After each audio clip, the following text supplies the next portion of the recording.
There's a story I've been following for probably about a year about a woman named Sonya Massey. She was a 36-year-old single mother of two. I believe she was living alone, but I don't think her kids were there this night. She called the police. She thought she had a prowler. She heard something in her yard, and she called the police. Sangamon County, I believe this is in Illinois, Springfield, Illinois. She called the police and said, "Hey, I'm frightened. I think there's somebody in my yard." So the police show up. The guy who was the first on the scene was a guy named Sean Grayson, and he was Sean Grayson. He was the police officer. Showed up with his partner, and if you please Google this and look at this dash cam,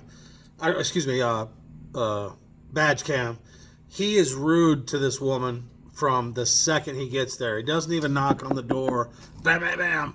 Yeah, what'd you call for? It's one of those things where you almost think it's like a skit, like it's a joke, but it's not a joke. So they give a cursory look around her yard. They barely even look in her yard. So then they go in the house and they're like, "Why are you calling us?" And the other cop he's okay. He's just quiet. He's not really saying anything rude or being aggressive. But this Sean Grayson guy, he was aggressive from the beginning. He's like 6'2", blonde kid, and she's uncomfortable right to start with. You can tell. I watched this badge cam at least 10 times.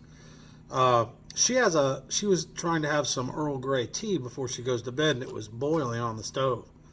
She went over to pick it up, and he drew his gun and pointed it at her 8 feet away. And she was a very religious woman, obviously. She said, "I rebuke you in the name of Jesus. I rebuke you in the name of Jesus." And she kind of crouches down, and he shoots her right in the face, 8 feet away. Doesn't kill her instantly. If you've ever seen anything like that, it's the most horrible thing you can ever witness. So she's dying in the floor, and the partner's trying to help her, and this Grayson guy says, "Don't even get your med kit. It's a lost cause. She's dead anyway. It's a headshot." And he's trying to say that she was going to throw the boiling water on him. And I've watched the video frame by frame, and there's nothing like that. He pled not guilty to this.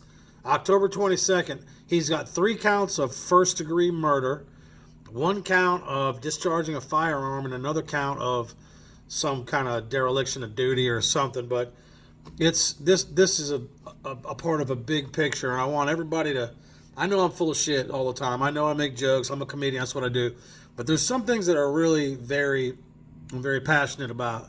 Self-defense, survival stuff, and taking care of yourself. Nowadays, this day, 9 times out of 10, if you are dealing with the police in any way, you are going to lose, whether you are breaking the law or not. I've never been in prison, DUI, probation, nothing.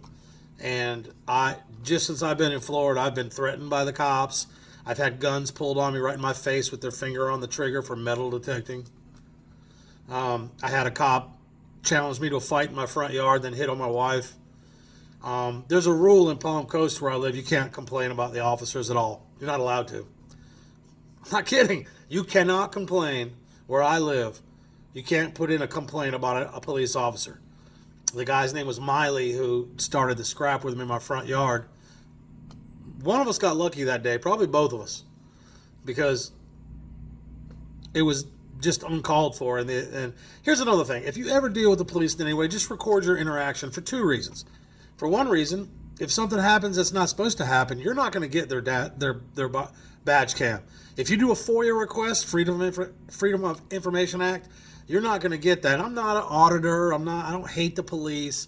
I fear the police. Okay, I fear them. You're not going to get their dash cam, their badge cam. Okay, so always tape it for 2 reasons. For one, for you. For another, if the cop does a good job, say it. I couldn't believe what happened to me the other day. I got pulled for window tint. I have skin cancer, so I have an exemption. I can have window tint, but mine, I didn't know it was Didn't even know it was illegal. Cop pulls me over and I'm ready, buddy. I'm ready for whatever. And the guy was nice. He was totally, he pulled me over, was nice about it. And I told him, I said, I didn't know my tint was illegal, and I didn't even know I had an exemption for it. I have because of my skin cancer. And he went to put the little thing on my window, and I said, you can't do that. You're violating my rights. And he's like, what? And I was like, and the guy's name was, oh, shoot, I can't remember his name. Super nice guy. He said, what are you talking about? I said, you can't put that window tint reader on my car because that's inside my car. You have to have my permission or probable cause. You have to see something that's illegal or whatever. You cannot do that. And he said, I don't think that's right. And I said, well, it is right. He Googled it, and he told me I was right. I don't know how that works, but it works. He told me I was right. And that's another thing. So if a guy pulls you and he does the right thing, say that too. Because I don't think they do a very good job.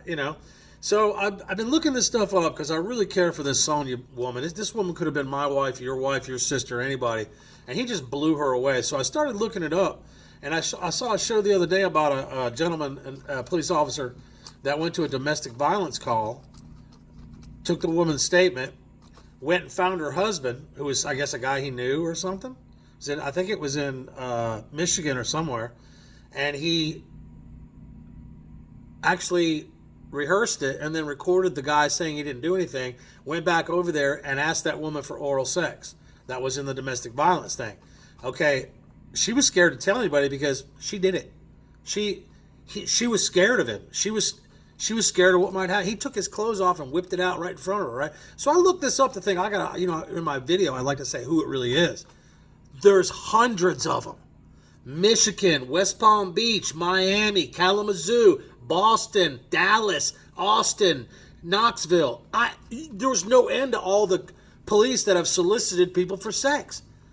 It used to be you'd have to go few and far between to catch a police officer breaking the law or doing something wrong. I felt like there was very, very few people 30, 40 years ago breaking the law that were police officers. I believe police officers became that way because they really, truly wanted to help. I have police officers I'm related to.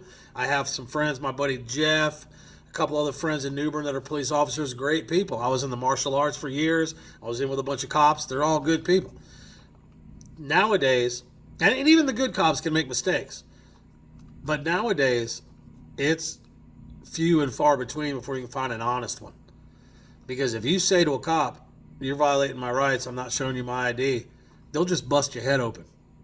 That's what they do. And then they'll say you attacked them.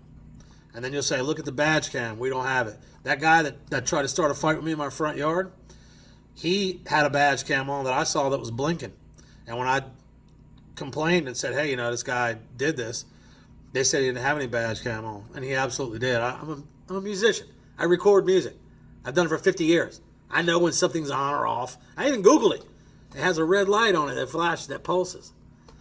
So be careful, all right? Be very, very careful. Just because you call the police for a prowler or somebody messing doesn't mean you're going to... In Florida, the statistics are 25% of the people that call 911 wind up going to jail for unrelated issues. That's some of the craziest stuff that I've ever heard in my life. If you call the law for help, there should be some sort of guidelines to where they're there to help you. Now, if you're killing somebody or setting someone on fire, yeah. Okay, I'm not saying let criminals go. But when you become a police officer, you lose a lot of privacy. You know why? Because you have 2 guns, a bulletproof vest, a billy club, stun gun, handcuffs, and 20 other guys that'll come beat the immortal shit out of somebody just because you tell them to. So you lose a lot of privacy because you have that privilege. It doesn't work out for most of us. So make sure you follow this story. Sonya Massey. Okay, Sean Grayson is the guy's name. Please watch this court case and please be diligent about keeping yourself safe. Don't attack the officers. Do what you're told most of the time.